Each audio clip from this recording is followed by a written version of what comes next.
No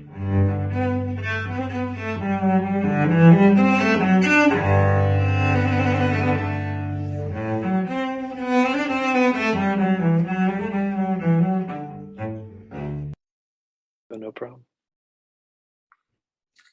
I am really excited to be here today with Adam Hendrix, and you'll find out who he is in just a minute because I'm going to let him introduce himself. But one thing I know about Adam is that he has been a musician on his way to becoming the job that he's doing now, and very interested in hearing more about Adam's life. So Adam, why don't you just tell us a little bit about who you are, and then I think I'm going to show a very brief video clip of you doing your thing. Okay. Yeah. Super cool. Yeah, I'm glad to be here and just have a little discussion. And I was just telling you this, but I watched some of your previous videos and guests, and I'm pretty sure I'm the least qualified person you've ever had. So just preface with that. But yeah, so I'm a pastor currently here in the Bay Area of California, and I grew up in Oklahoma. So it's quite a journey to get here, which we might get into a little more in a bit. But I was an Okie from Muskogee, which any Woody Guthrie fans or no Merle Haggard fans will know that song. But yeah, I at a young age, I was just brought up in the Christian faith. And again, we might get into this a little more later, but certainly had my issues with the church and what it meant to be a Christian in today's world, but was always compelled by these stories about Jesus and these stories that Jesus would tell. And so that led me to full-time ministry. And like you said, I started mostly in music for a long time. And then it eventually led me to being full-time pastor. Yeah, well, so I'm going to show this little clip. I'm going to share screen here, and we'll show this little clip of you. My name is Adam, and that's what I do. What about you? What do you do? Of course, this is one of the first questions we ask someone when we meet. Apparently, what we do is pretty important. Usually, when we think of what we do, we think of work. And today, we want to look at the book of Genesis and see what it says about this important topic. It's worth saying that the book of Genesis can be a stumbling block to some in our modern times. But we remember this is not a scientific textbook or a historical documentary. This is a narrative about the nature of God, what it means to be human and what God intends for humanity. So today we want to see what God intends for us regarding work. So there was two reasons I played that little clip, and that is because there are two things that you said that connect you to my channel. Because a lot of people who are watching my channel are coming from the assumption that Genesis is not a history book or a science textbook, but that it is a narrative. And that issue of it being a narrative is very, very important in understanding what it means when you talk about Jesus as the Word, and the whole issue of communication and language and semantics and meaning and truth and all of those things. And because many of the people who watch my channel come here through Jordan Peterson, that has been a big part of his trajectory, is explaining biblical truth as from the basis of its narrative structure and its psychological importance. Mm-hmm. So that was one reason. And the other reason was that you said, let me see now, you said narrative. And then you said, I just forgot the second one. Oh, that's fun. Yeah, I was talking about how it's not a historical documentary, not a scientific textbook. Right.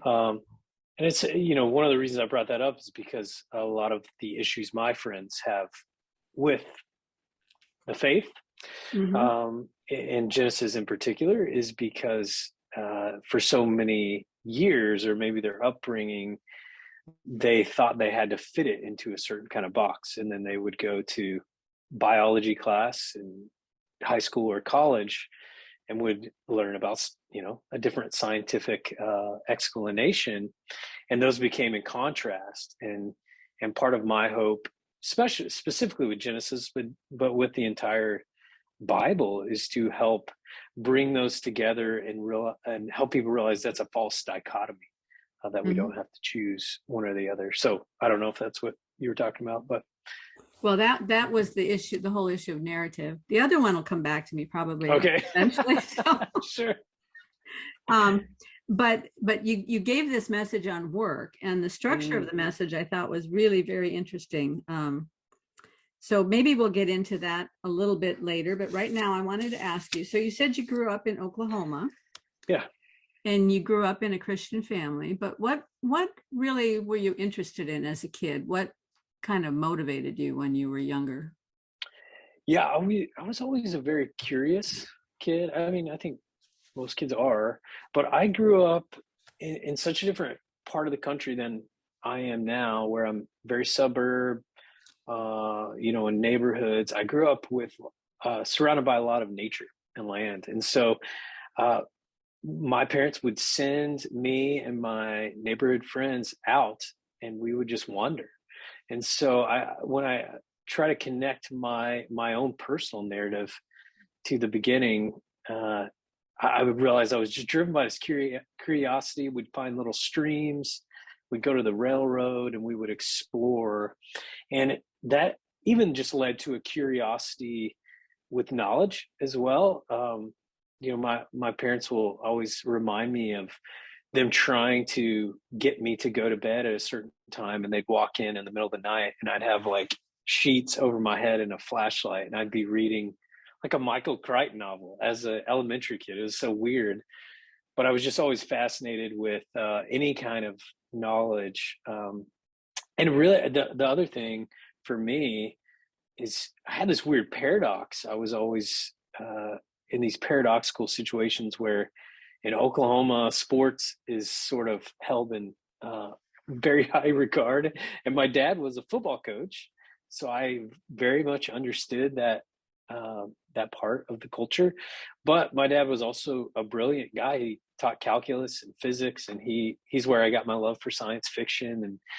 And so he himself was a paradox. He was a singer as well. He would sing in his like his physics classes. And so I always had this paradox where I got the sports thing, I got the Oklahoma thing.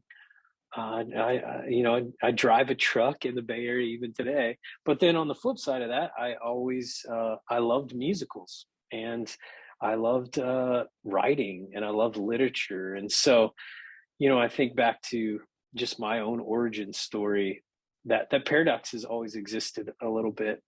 And that's even been a little bit of a narrative for me with my Christian faith of I've always been compelled by Jesus, but have had to figure out how to reconcile that with how does that fit in to Christianity today. So that's a little my backstory. Well, so your father was a physics teacher, so yeah, and was he a Christian? Yeah. And so he apparently didn't see any. A lot of people would say, "How can you be a physics teacher and be a Christian?" So he apparently didn't see any conflict. No, not at all. I think, that's probably where I got a lot of my love for not contrasting those two, but sort of marrying those two. Mm-hmm. I know at some point he read all of C.S. Lewis's I think it was like a space trilogy that he wrote at some point. Uh-huh. Yeah. He was into that. Yeah. Exactly. He was in Ray Bradbury, a lot of that kind of stuff. And for him, there wasn't a need to separate those two. There was always a beauty of those coming together. Mm-hmm. Well, that's one of the things I see when you're teaching. You always have this. Well, first of all, you exude joy when you teach, and you have an enthusiasm about the world, but there's also a sort of poetic side to you when you start talking about the universe. And so maybe that comes out of your childhood of wandering around in the woods and rivers and all that. I did not grow up in a Christian home, and I, in fact, didn't come to faith until I was 30. But I did grow up in one of those environments where there was a lot of countryside, and I would walk out to the river and crawl out on the logs that were falling down over the river and kind of watch the river go by and imagine that there were fairies living in the woods. And I would even take little walnut shells and make little treats for the fairies and leave them out there for them, a little bit of honey in a walnut shell, and I had that kind of imagination as a child, but then kind of school kind of took that out of me. So the reason I asked you about your childhood is that one of my theories has always been that whatever you get in trouble for when you're a kid is usually what your bent is in life, because I was always humming in class. I was always drawing, and I ended up, after going through a lot of other lives, I ended up singing and painting. In between, there was a lot of other stuff like being a secretary and being a politician and a bunch of that stuff. But my real heart was in that thing I was always getting in trouble for. So I wondered if you ever had that kind of thing. Yeah. Oh, yeah. I part of my background is I grew up in a very people-pleasing environment, so I didn't get in trouble a lot. That was sort of just my culture, but I've never heard that theory before. I love that. I did get in trouble a lot for imagination.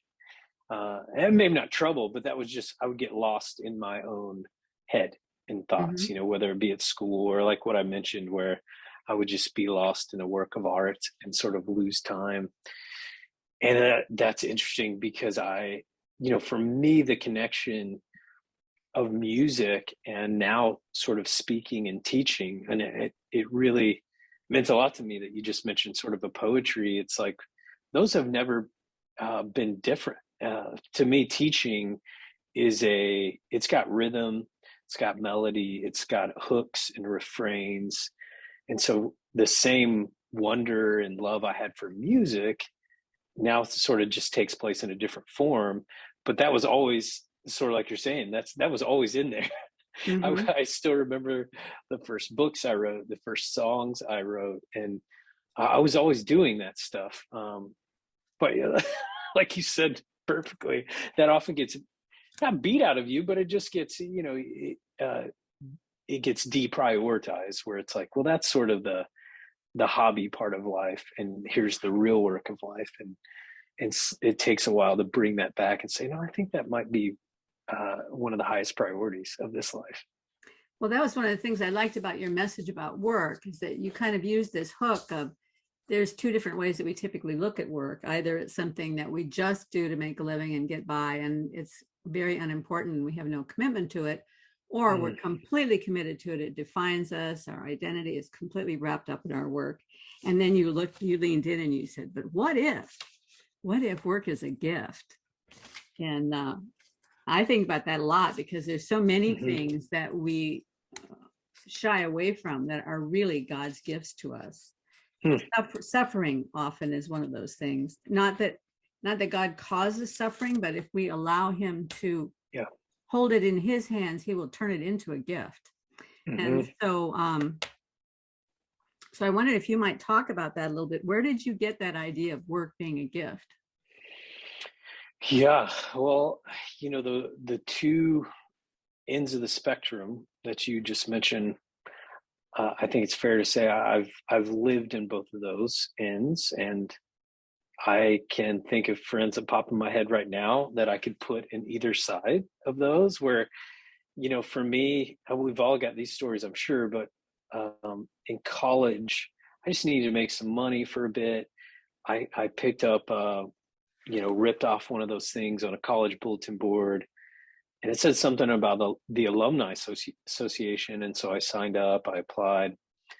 And 2 weeks later, I realized the job is actually just what do you call it? The cold callers. Telemarketing? Yeah, telemarketing. It was telemarketing for the college. And it was, as an introvert, as a non-confrontational person, it was my nightmare. Like calling people up, knowing they didn't want to talk to me, trying to sell them something that I didn't believe in. So, I've had several jobs like that were just like, I hated it. I had to go in. I just wanted to get my paycheck, and it didn't last long. And then the other side of the spectrum, I've had times in my life, and and living in Silicon Valley, the job becomes your identity. Like you said, it's like what I am is what I do, and so I just pour every piece of myself into this career. And so, yeah, I think I have seen personally and just with others of like, man, the lack of fulfillment in both of those. And similar to you with your art, which is so good, by the way, and my love for music or writing or communication, uh, there's a beautiful tension that we can hold with those where I can feel so alive, and it can actually, like that word you just used, it can feel like a gift because it's like, I didn't really, it feels like it has been given to me. I'm sort of uh, ushering and allowing these things to move through me. So it feels very fun and fulfilling and nourishing, while at the same time, I can sort of let go of the results. I can not feel like I have to be the best musician ever, which, I struggled with, like all musicians. At first you feel like you've got to be a huge success, and then over time just learning like, man, the gift is doing it itself, the process. So I would say I'm still learning that for sure, but it helps me to remember that it's a gift. It's not something I have to force. Well, certainly I can see it being a gift when it's something that you have a bent towards and that you love. But what about if you have to do the telemarketing job? Oh, Is there right. a Yeah. way, is there a way to look at that as a gift in order to shift the focus away from it being grunt work that triggers every single one of your fear and anxiety, whatever those triggers are in you? Is there a way to turn that, shift it so that it can be a gift instead of your worst nightmare? Yeah. Oh man, great question. Yeah, and you're so right. Like after I gave that sermon live, someone came up to me afterwards.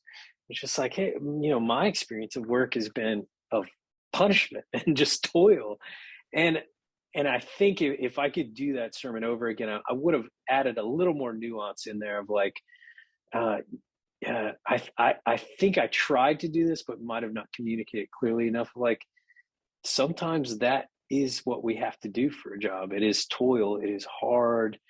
But the example I brought up in that sermon was of this legendary monk, Brother Lawrence, who wrote this classic text that Christians have been reading for years and years. And he worked tasks that were not fulfilling, washing dishes, cooking. Later, he worked on sandals, but he found a way to commune with God even in those difficult tasks. And so it's certainly like an aspirational kind of thing, and that's what I told this lady afterwards. I by no means am to the point, like if you sent me back to that telemarketer job, aspirationally I would say there is a way for me to commune with God and sort of still be present, still find a way to get meaning out of this job and do it in the presence of God. Now, would I be able to actually do that, me personally? I don't know. I like to think that I could practice at that and get better at it. But yeah, in theory, I think there's a way that we can take these mundane, these difficult things and see them as a gift. And it's similar, like you said earlier, with suffering. It's like, I don't think most of us would, if something tragic happens in the next week, we'd say, wow, what a gift. But like you said, when we sort of change our perspective of that, I don't know about you, when I look back at the deepest tragedies of my life so far, in hindsight, I can say, wow, look at how I've grown from that. Look at the amount of transformation that took place. And it was a gift in the way that I was formed in the midst of it. I think time has so much to do with that transformation aspect, because you have to get some distance on it in order to see how that event kind of rewrites your story. when you're in the middle of it, you can't really see that. Right. Yes, totally. I was thinking about a job that my husband had. My husband was in a job for 10 years, where for the first probably 8 years of that job, he had a boss that was just unrighteously cruel constantly. The kind of person who would humiliate you in public, rip apart everything that you did. And for whatever reason, my husband just didn't feel free to leave that job. He could have had other opportunities, but he felt like for some reason, God wanted him to stay there. And so he stayed under that kind of pressure. And the only thing that was able to help him get through it was to every day remind himself, I'm not doing this job for that guy. I'm doing this job for Jesus. And that probably sounds cliche, probably sounds to a lot of people, right? Right. But it was that twist to being able to say, I'm serving the Lord Christ. I'm not serving myself. I am serving my family, but I'm also serving the Lord Christ in doing this job. And that would enable him to learn what he could in the situation, learn what he could in himself about how do you deal with constant humiliation? How do you deal with constant pressure like that? How do you grow through that? Yes. And thankfully, he's in a job now where they love him and they give him all sorts of opportunities. And so he can enjoy every minute of his work life. And so. Yeah. Well, yeah, that's so beautiful. And I think you're right. I think that's the other piece of it, is learning how in each moment, each act, how I can use this to honor or glorify or bring some kind of meaning that would serve like God and his kingdom. And then, I think back to that time thing, how often does it happen when you look back in time and you talk to a coworker, I'm sure with your husband, like that made an impact on other people too. If your job, your interaction with other people, because there's a level of like, you are operating in some kind of different sphere than the rest of the world. And so I think that's pretty noticeable to others as well. Yeah, I mean, so many times we don't get to know what that is. We don't get to know what that impact is on other people, but we can trust that God is using it. Yeah. So one of the other things that I've noticed recently about the church that you and I both go to is that I'll put together this study series on the first 2 chapters of Genesis. And the structure of that study series just looks very much like a lot of the concepts that are embedded in it come out of the early church fathers rather than more contemporary theology. Mm-hmm. And another thing that's been very important to the people in the sphere that I'm speaking in is there's a psychologist by the name of John Vervaeke who teaches about the different kinds of knowledge and how we,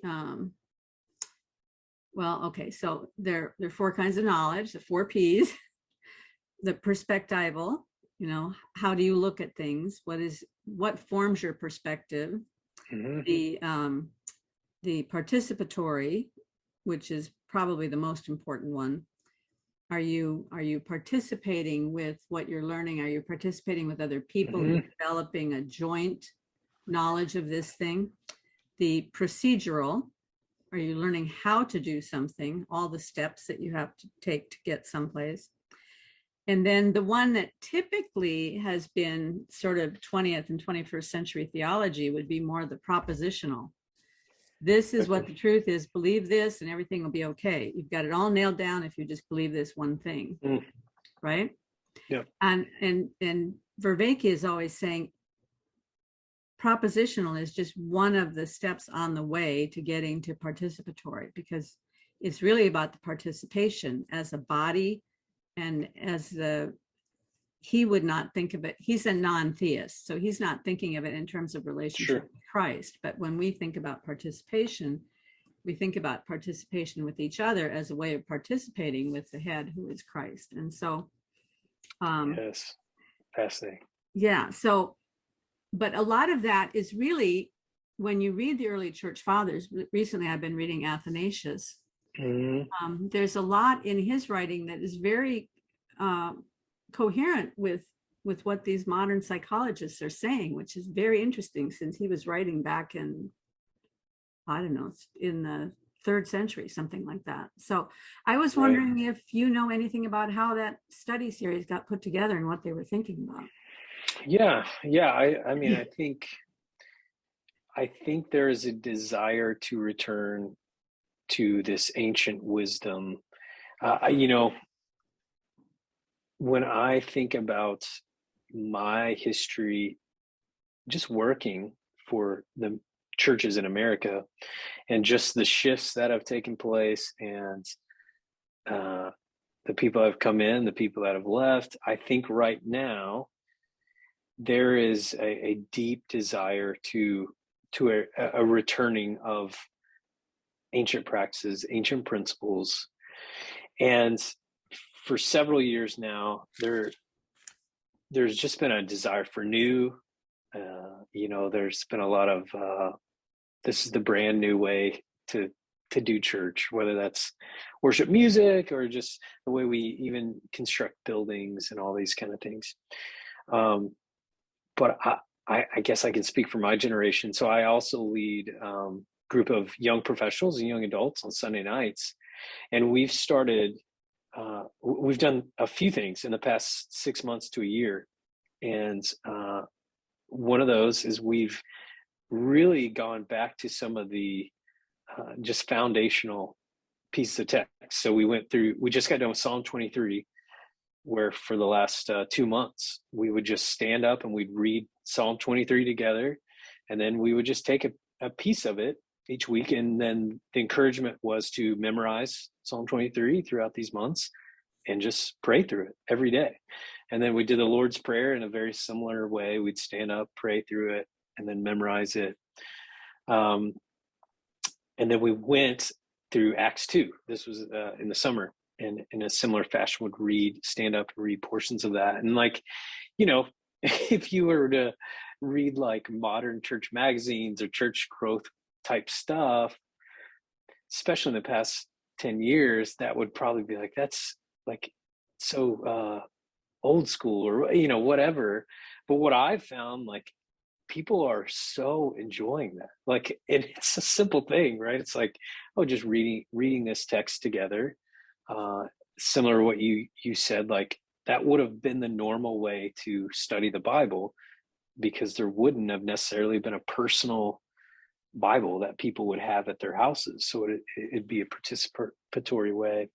So that's a long way for me to say, I do think as a church, we're exploring, like, how can we tap into some of these ancient ways of looking at church. And I just have a sense in just talking with a lot of young adults, whether they've been ones that have sort of teetered on leaving the church or just rethinking their faith, there's a desire to look back at ancient ways of practicing the faith that have sort of stood the test of cultures. Because a lot of what we tried in the past 20, 30 years is very cultural based, and it's not going to stand the test of time. So, I don't know if that's answering your question, but I love this conversation because I'm very much in it right now, trying to decipher what would serve the church best in this season. Indeed, it does answer my question. Yeah, I mean, because I have conversations with a lot of people who are really hungry, a lot of young people who are really, really hungry for that, for church being a place which is different from the world, not a place that's like the world. Because what the church tried to do in the last 30 years probably was to be more accessible to people, to make it more like the world so people would feel comfortable. But really, people are looking for, where is the mystery? Where is the beauty? Where is the goodness? Yes. Where is that which differentiates Christ from all the rest of the world? And I'm wondering, is there any way you can get the rest of the church to get into this thing where there's more reading of the scriptures together as a body, and where And I think there's a great hunger to either go back to some of the old hymns or to explore more of the modern hymns that are being written, because I like contemporary Christian music, but so much of it is just not singable for the average person out so it becomes more of a concert. And for the average person sitting in the chair out, looking at the screen, our part of what that music does for us is that music embeds the words in your heart. So when you walk around the house during the day, you're singing these psalms and hymns and these truths that then become a part of your life. But if it's something you can't sing and you can barely remember because somebody else put together this long, complicated thing, then it's very hard for the average person. And I think young people really love the hymns when they sing them. They don't look at that as, oh, that's old school, because they have no idea what old school is. It's all new to them, right? Right? Yes. It's just filled with beauty and truth and power. Right? Yeah. Yes. Yeah. There's so much in what you just said. I'm going to try to remember some of my thoughts on it. So along with the beauty of the hymns, there's a level of you said the word of embed, and I would say yes, and embodying. There's a uniting of souls that takes place when we unite our voices, and you might have heard of this before. I'm not going to remember the references off the top of my head, but there's been a couple of different studies that were done somewhere in Europe, and they were done with choirs. And some of the studies would show as the choir would sing together in unison, and they would, pause at the same time, same rest. They take the breaths at the same time. What they studied was over time, their hearts started beating at the same rhythm, like the same pulse. Mm-hmm. And so, often when I was a worship leader, I would say things like, let's unite our hearts together, thinking metaphorically, but there's even a literal manner of like, we are embodying something together. We're unified. Mm-hmm. And I'm right there with you. I think when, and again, for me, I see the great intention of some of the changes in the past 3 years. I really do. But when you can't hear each other sing, or when you're not in a space of being able to unify your voices together, I think we're missing something of what this corporate singing is. It's sort of, you use the word mystery. It's sort of this mysterious thing that happens where we're breathing together, and we're chanting mantras. Obviously, we wouldn't say that as much as like a monk, but we are doing that. We're using our bodies as instruments, and they can come together. It's sort of this mysterious, beautiful thing. So I'm right there with you with that. And I think what you said with young people, I don't even know if age matters at this point, but mystery, this desire for beauty, you as an artist, me as an artist of sorts. It's like, when I think back to the icons and the symbols, I think there's a desire for that again. How can we recapture that? And I certainly don't know, but like I said, I'm sort of on that path with you. I'm trying to figure that out as well. Well, do you see in the pastoral staff that there's the same kind of thinking going on, or do you feel kind of alone in that? That's a great question. I think so. I do think so. In a church our size, it can be a little complex of like how to navigate that. But yeah, I think so. I think there is a shifting of tide, maybe even, going bigger, see church wide as well, of like, there's just a desire that I'm sensing. And, since the pandemic is taking place with my young adult ministry that meets on Sunday nights, it's just an acoustic guitar, and it's very stripped down and simple. And I've talked to several people, and they're like, "Hey, I like this better." It's like, yeah, cool, me too. So Yeah. Yeah, I mean the concert thing, I think, had its time and place. It was certainly wonderful. I mean, I used to lead worship and with a big worship band, and doing all the contemporary music, and I think there was a point to it, although a lot of that music was more singable than the music has been in the last, I would say the last 5 years. The music has just gotten more and more idiosyncratic in a way that makes it, I'm sure, very interesting for the musicians who are doing the music. Oh, right. Right. Yep. Right. But not so accessible to the people in the congregation. But anyway, lots of beautiful words, certainly. I have nothing against that at all. Sure. The other thing I've noticed, though, with a lot of contemporary Christian music is that we go through waves where for a while there's a lot of victory music. Mm-hmm. And then it'll go on, and then there'll be a lot of sorrow and grieving music. And then that sorrow and grieving thing went on for a long time, where I'm like, could we mix it up a little bit? Some of the victory music in here. Yeah. Can we rejoice in this Savior that we have, that is providing so much beauty and joy for us? And yes. But yeah. I think it's because I used to be involved in the music ministry that I probably lean too much into this, but I do love the old hymns. A great observation. I miss the hymns. I just miss the hymns so much. Even if we just had one hymn a week, it would be really restorative for me. But well, I love them as well. That was my upbringing. I grew up in these small Southern Baptist churches, and my grandpa was a preacher.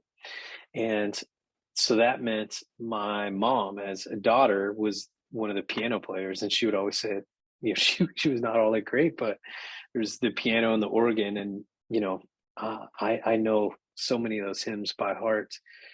And I think I just resonate with what you said about the how we can get stuck in themes, or just stuck in a rut. And I think I think there's a desire for, now we've used this word several times, but a narrative within the service as well. And, someone who didn't grow up with liturgy, ironically, I'm being drawn more to liturgy than I ever have. And it's partly because of this beautiful structure that often takes place, that, it's sort of up and down and sort of takes you places. So, I just resonate with that a lot. Well, it's very exciting to hear, because so many of the people who are dwelling in my little corner of the internet, where particularly a lot of young men are becoming interested in the Bible, becoming interested in faith, because of Jordan Peterson and an Eastern Orthodox guy by the name of Jonathan Pajot, who teaches about symbolism in the Bible and patterns and narrative and things like that. And because of that, when they do get interested in the faith, they go looking around and they can't find that that foundation of symbolism and narrative and understanding of the scripture from that standpoint, except in either the Catholic Church or the Orthodox Church. And for a lot of reasons, many of them are not going towards the Catholic Church, but they almost all end up in the Orthodox Church, and primarily because of the liturgy. The liturgy, because the liturgy allows the congregation to embody this truth together, right? And rise to that oneness in Christ. Yes. Yeah. And I think liturgy as well, and this is something I'm actively learning as a follower of Christ, but also as a pastor. There is just such beauty in these ancient prayers that have been prayed, and our tendency, speaking for myself, just growing up a much more individualized type faith, there's really good things about that. I feel like it's taught me to really personalize my relationship with God. But some of the negatives of that is like, I just was taught a lot growing up of you can just do this all your own, essentially, or just like, again, there's some beauty in that, but now being drawn to some of these more liturgical prayers, there's just an understanding of like, oh, these have some richness that often will just bring a new depth to my prayer life. And so I'm hopeful that we will start trending that direction. I also, similar to what you're talking about with these gentlemen, like I know two friends in the past 5 to 10 years who converted to more of an Anglican church, and they grew up in a more evangelical church, but it was often that desire for a little more mystery, a little more symbolism. So I certainly think it's more ubiquitous than some people realize. Yeah. A while back, I saw somebody put on Twitter or something about the 1632 Book of Common Prayer. I bought myself a copy, and oh my goodness, some of those prayers are so powerful, so powerfully beautiful. And it made me think, yes, praying on my own, I can have this relationship. I mean, almost a relationship of, Christ as my friend, Christ as my guide, Christ as my teacher, Christ as my savior, my redeemer, all of those things. But on a daily basis, I'm not,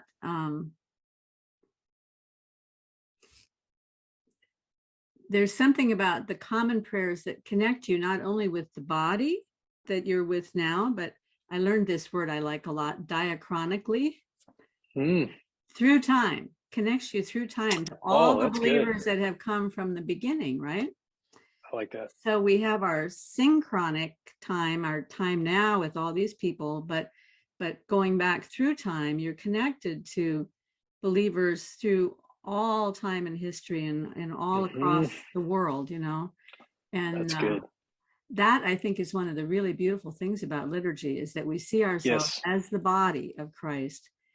Each of us is one living stone in the temple, right? But we are all part of the body. Yeah. Oh, that's beautiful.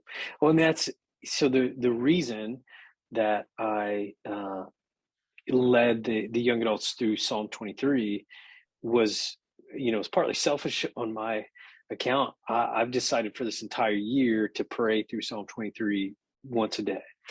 And it's very connected to what we're talking about, where it's like, man, when I can pray through these ancient words, there's just something that I love that word. There's something that's connecting me to a unified human connection to God, or unified desire. Where I could pray a similar type prayer every day, and that's fine. But as I've been soaking in this verbiage of a shepherd, or this verbiage of a shadow, the valley of shadow of death, or preparing a table for me. All this kind of stuff is just such rich language that has existed for so long, that it's, I have full confidence that doing this every day for the entire year, I'm going to have plenty of reflection and richness. It hasn't gotten stale at all. It's been the opposite of that. It's actually just brought a lot of depth as I take a walk and I reflect. So, that's one of the amazing things about the word, is that you can never get to the bottom of it. It never runs out of steam. Right. Yeah. Well, a couple of things that you said in your message that I really thought were so great. You were talking about God's kingdom and how the worldly kingdoms, that like the Egyptian world, that was a kingdom of empire, right? And the values of empire are power, size, and speed. I thought that was that's very interesting to just divide out those three. I don't know if that came from your own head or if you derived that from somebody else, but I thought it was really good. But that God's kingdom is one of shalom, and the chief value of the kingdom of shalom is the sacrificial love. And so And then you went on to say that our work is to be his ambassador within this kingdom, which is a kingdom of empire, a kingdom of power, size, and speed, right? Faster, better,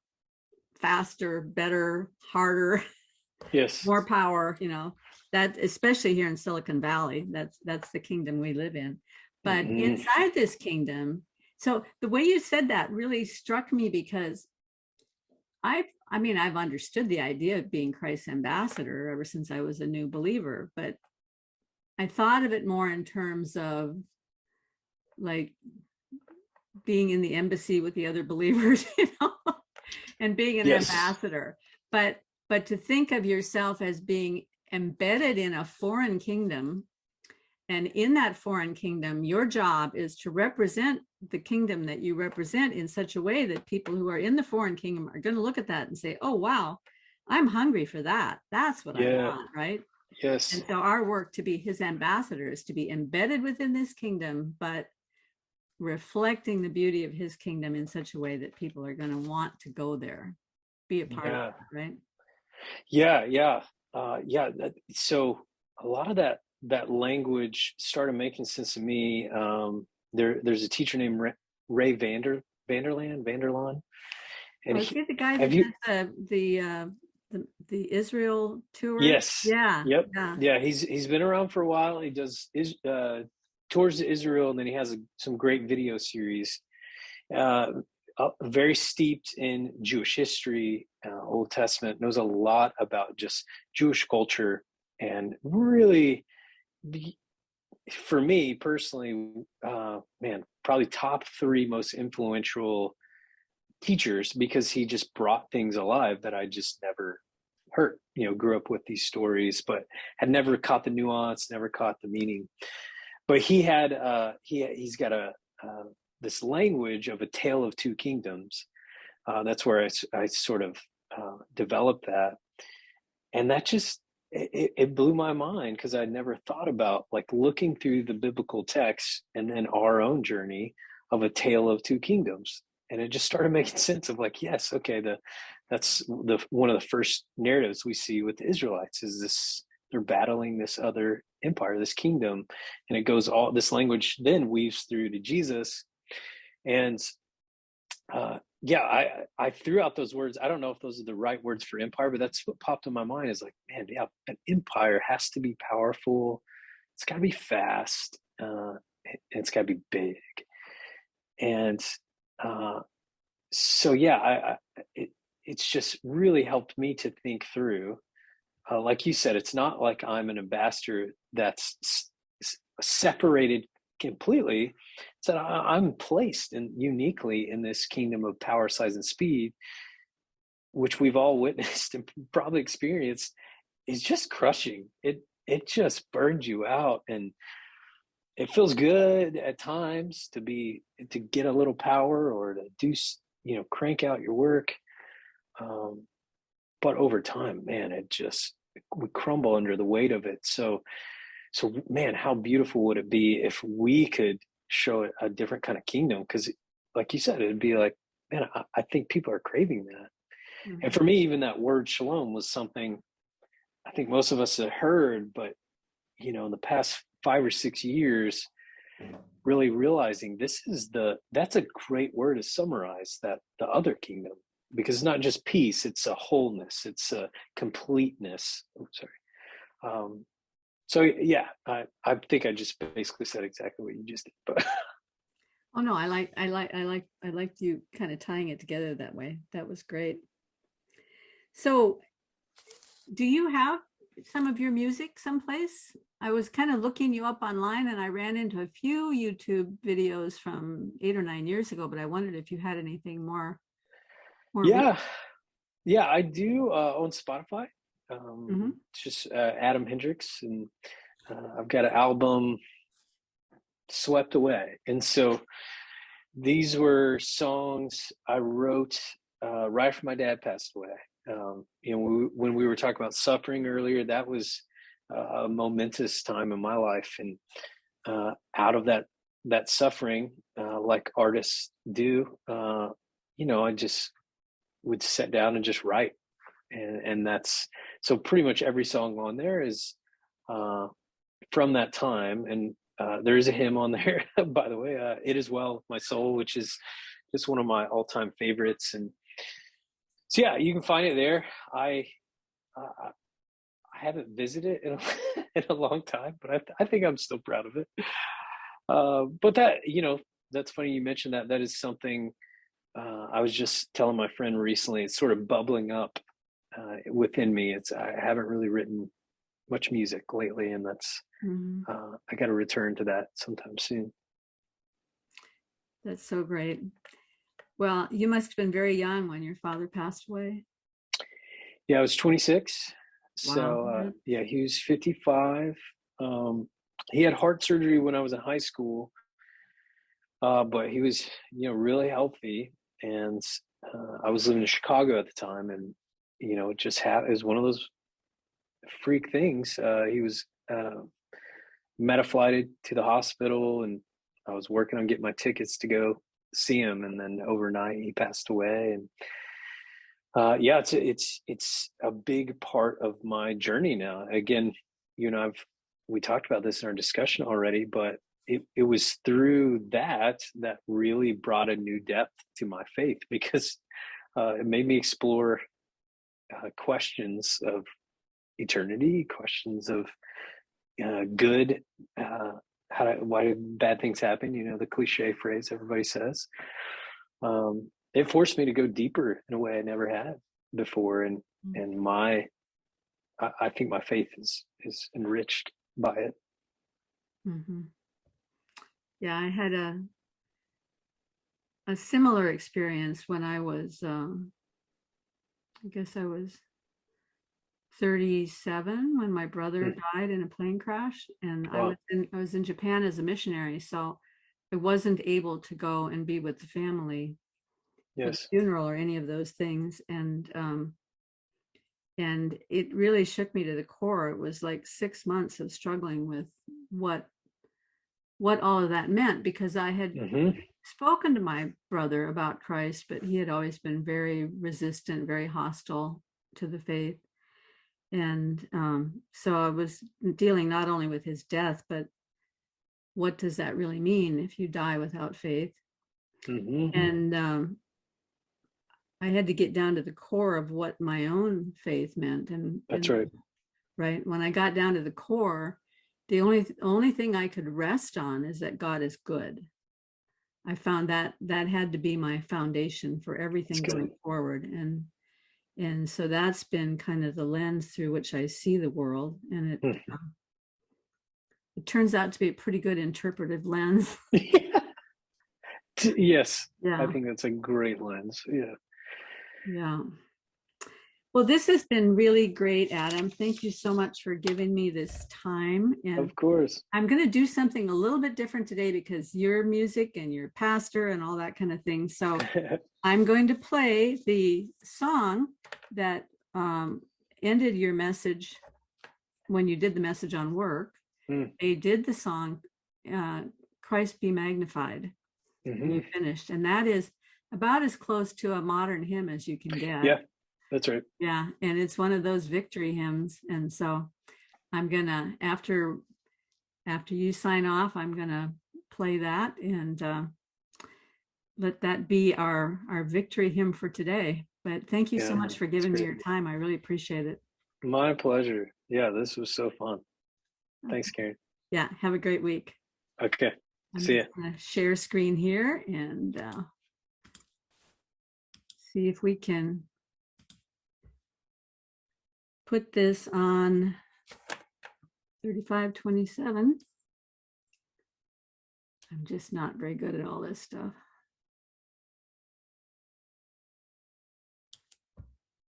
There we go.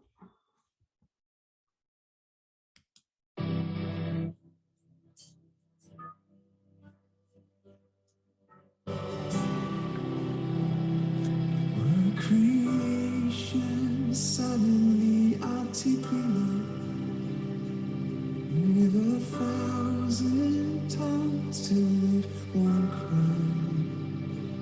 Then from north to south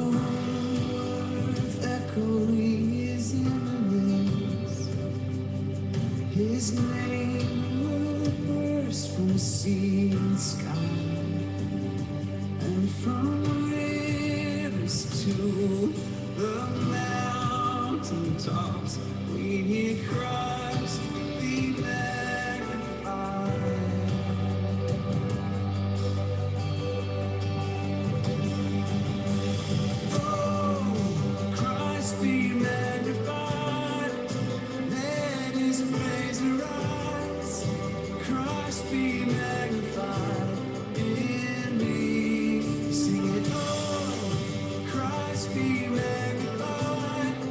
The altar of my life. Christ be magnified in me.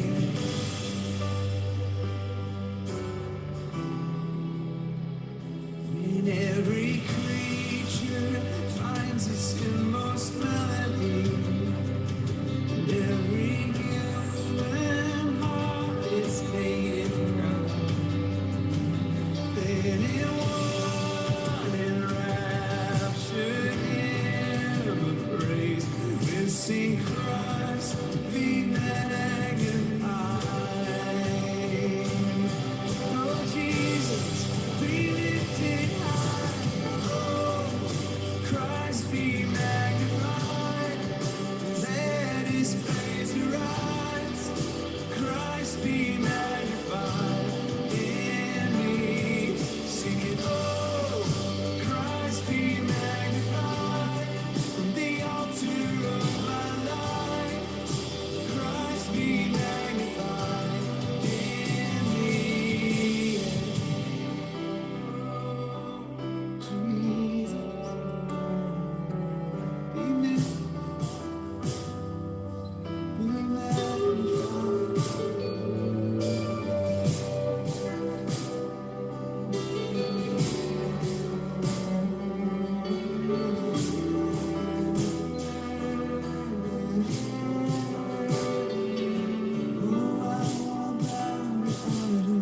Stay strong and worship you. And if it puts me in the fire, I'll rejoice cause all that too. I won't be formed by feelings. I'll hold fast to what is true. The cross brings transformation. I'll be crucified with you. Cause death is just the doorway into resurrection life. If I join you in your suffering, then I'll join you in your rise. And when you return in glory with all the angels and the saints, my heart will still be singing. My song will be the same. Oh, Christ be magnified. Let his praise arise.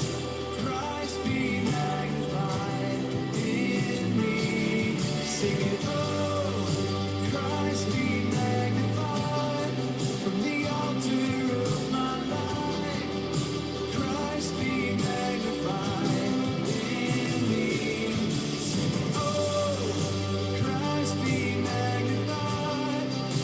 Let his praise arise.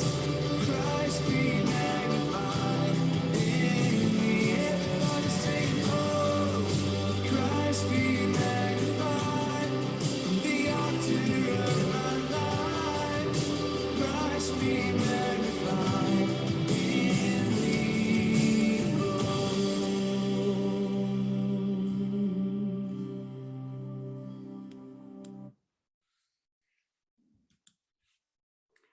So if you're still here with me, if you like this idea of ending with a song, let me know in the comments and we can do it once in a while. And if you have a favorite hymn that you want to hear, we'll plug that in there. So it's been really good being here today with all of you. And I look forward to another opportunity to speak to you tomorrow because I've got another one coming up. Well, maybe I'll put it out for 2 or 3 days. But anyway, this has been great. Talk to you all later. Bye.